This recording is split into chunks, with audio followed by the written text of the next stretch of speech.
Hey guys, I'm at school right now and I wanted to give you guys some encouragement and tips for the AP exam. I wish that I could make a cool YouTube video with like lots of edits and just like flashy things happening, but I absolutely do not have time for that right now. So I created a list and compiled a list of things that you guys said for your practice exam reflections. So after you did the practice exam 2 weeks ago, I think that was, tonight, right now, what you have due is the practice exam reflection to kind of assess like what your struggles were, what your problems were. So far, not everyone has written down, not everyone has submitted that yet, but I'm going to read to you what people are saying because this is what's going to help you for the real deal on May 13th. Okay, so practice exam reflections. The most heavily commented on thing about struggles with the prose piece and analyzing the prose piece is the fact that you have to read it quickly and deeply in that 45-minute span of time so that you can write on it. So my tip to you is go slow to go fast. If you look at the prose piece and you read it supersonic fast, there's no way you're going to actually be able to write about it. So take your time breaking down that prose piece. If you get nothing else from this video, I just want to make sure that you know you do need to understand what the piece is saying so that you can write about it effectively. So cut out that time where you read it fast and then you're like, oh, now I need to read it slow. Just read it slow and make notes as you go. Which leads me to another thing. You can't physically write on it because it's online. So a few of you guys, two of you guys said having paper in front of you was helpful because as you were reading it on the screen, you could be like, oh, like I'm noticing this. And you can start writing that down. So whenever you are typing what your thoughts are and start typing your essay, then you have some notes to go off of. I would definitely do that if I were you. Okay, the next thing is also, I think, the hardest part, and this also has to do with the time crunch, is feeling scatterbrained and your thoughts jumbling all together. So with that, you have to, that's about your environment and how you handle time crunch and stress. Most of us, as humans, we do not handle that well.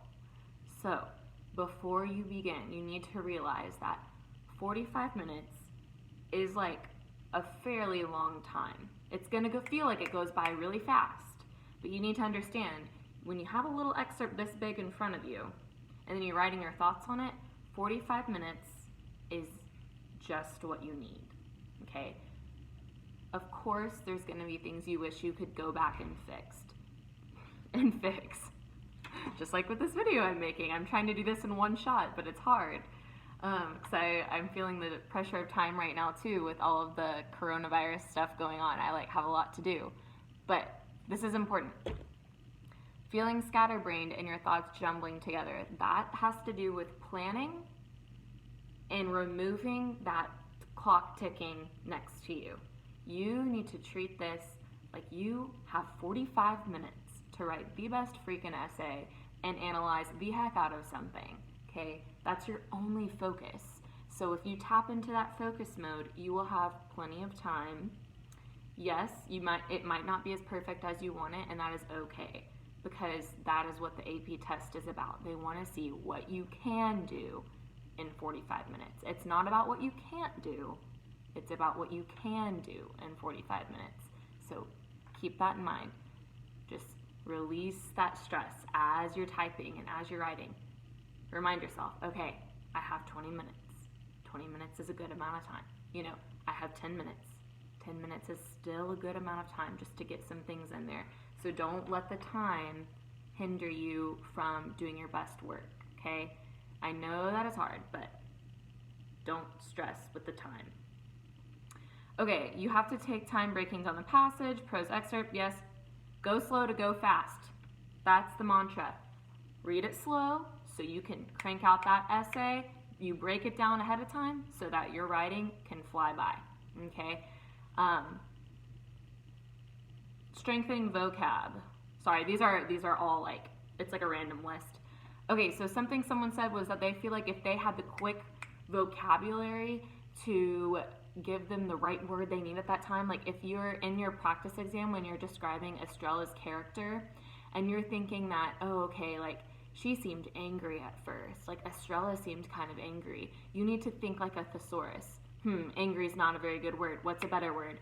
Resentment, bitterness. Like start going through it like you could do with a thesaurus.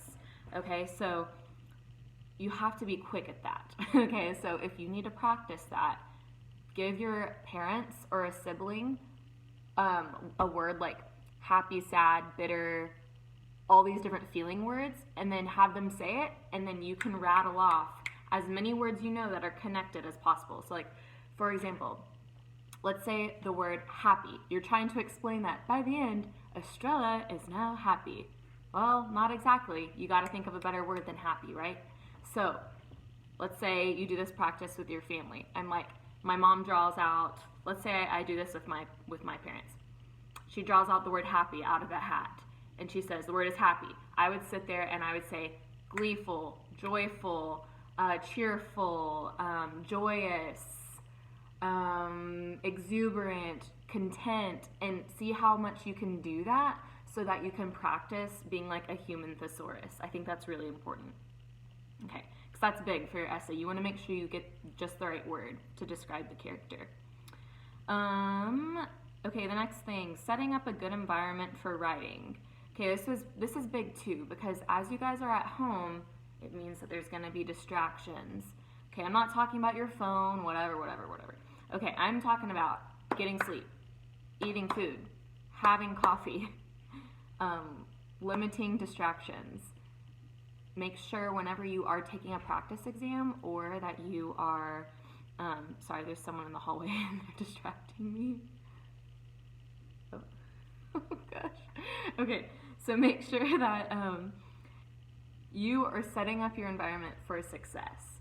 So like if you have a younger sibling, just be like, hey yo, younger sibling, I need 45 minutes of like peace right now. Just like peace. Or an hour. I would tell them an hour.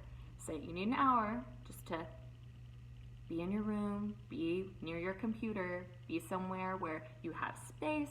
Get yourself some paper with a pen in front of you. Make notes. What else? Make sure you get sleep. Make sure you eat something. All of these things, okay? Set up your environment for success.